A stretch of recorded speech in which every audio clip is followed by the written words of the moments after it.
Good afternoon. Welcome to the press conference.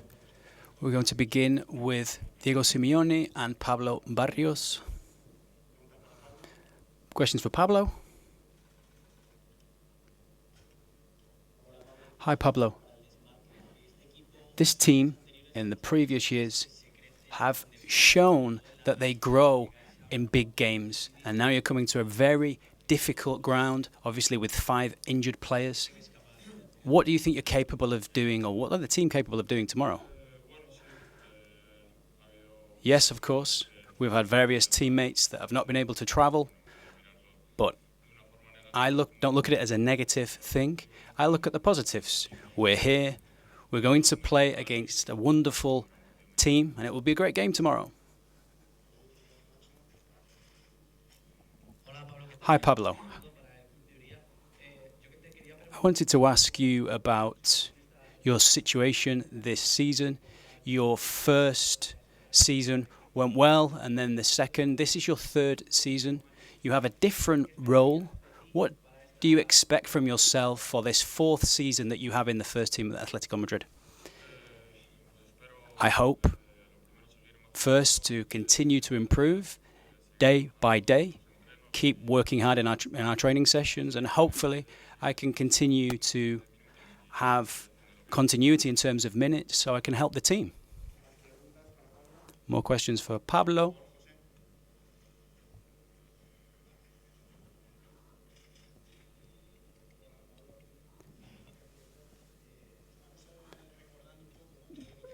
We're going over. We've had. I wanted to ask you about when you look back, you've been a fan of the team. What are your memories? And I don't know if you talk about memories in the dressing room and how things can turn out tomorrow in a huge ground like Anfield. Well, I remember when we won in 2020, I think it was. I remember watching it with my friends in a bar. And the last time that we came, I watched it from the stands because we came with travelling fans. And I hope that tomorrow will be a great game against wonderful opponents. And we hope the team play in the way that we know we can. Hi, Pablo.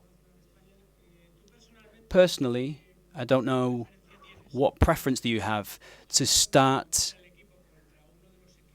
to start against one of the best teams in this Champions League campaign, or would you prefer to play against a more accessible opponent, let's say, in terms of winning?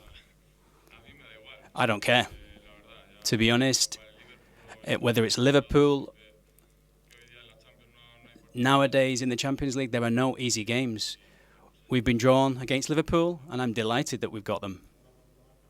One more question for Pablo.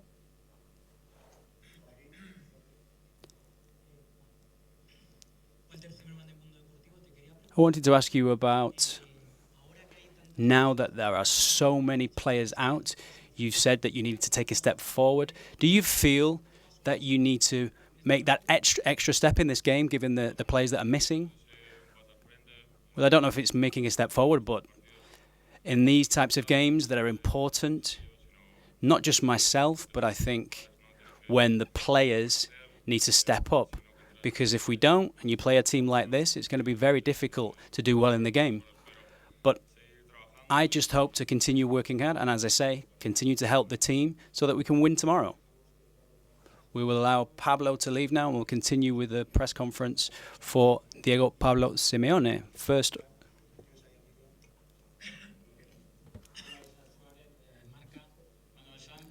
it's Anfield, it's Liverpool. There's going to be. You have 5 players missing. It looks as though everything is against you. They spent 450 million.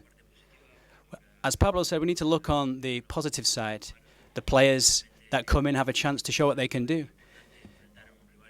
Whenever you play against an extraordinary opponent in a magnificent stadium with their unbelievable fans, a coach that took his team to the top level, they competed very well in Champions League. They also competed very well in the league and won it.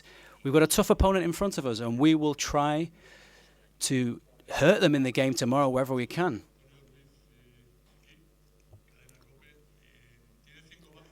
Five players out tomorrow, but there are 7 games in this league phase.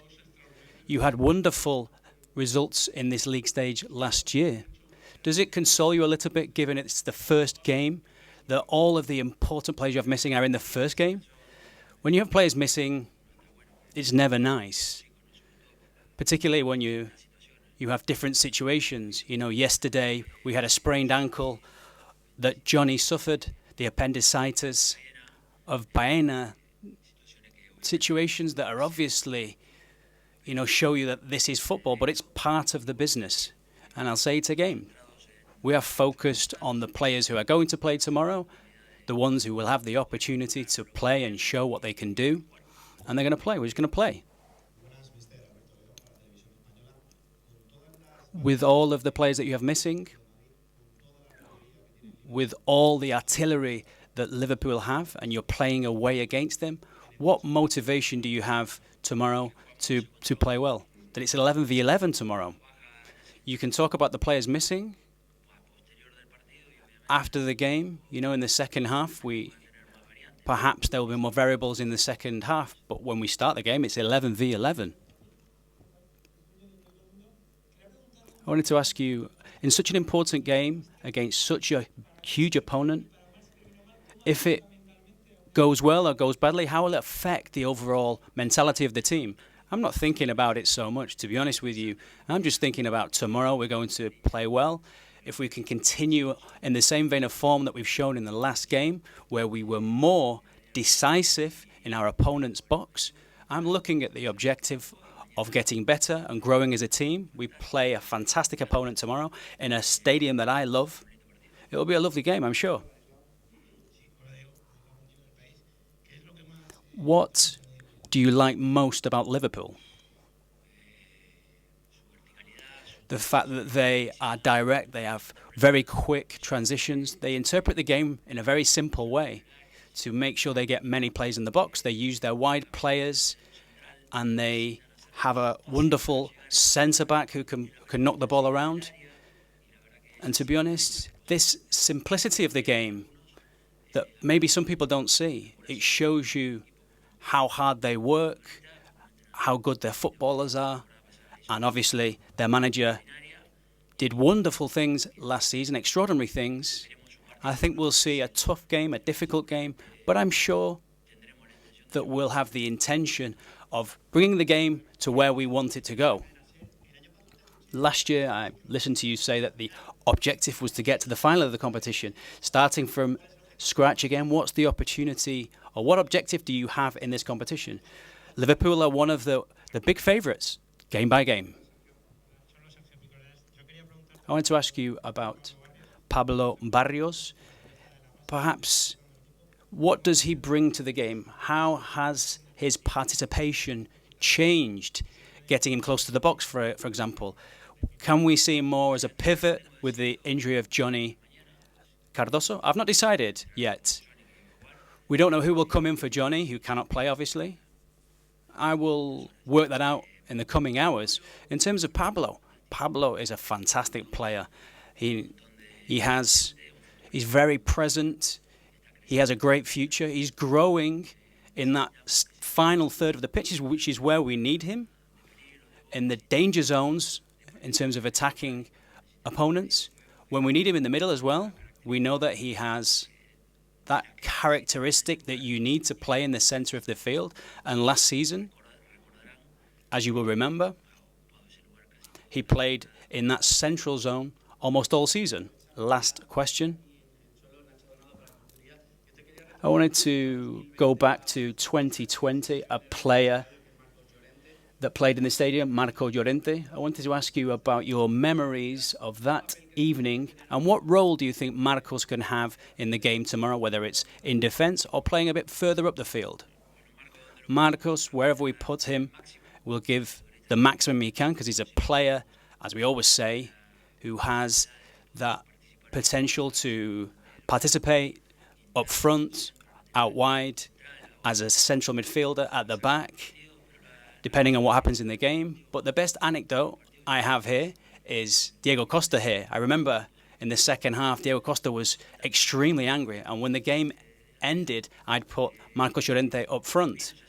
He came over to me and he said, "Yeah, you have the balls, eh?" And I said, "Yeah, maybe I do."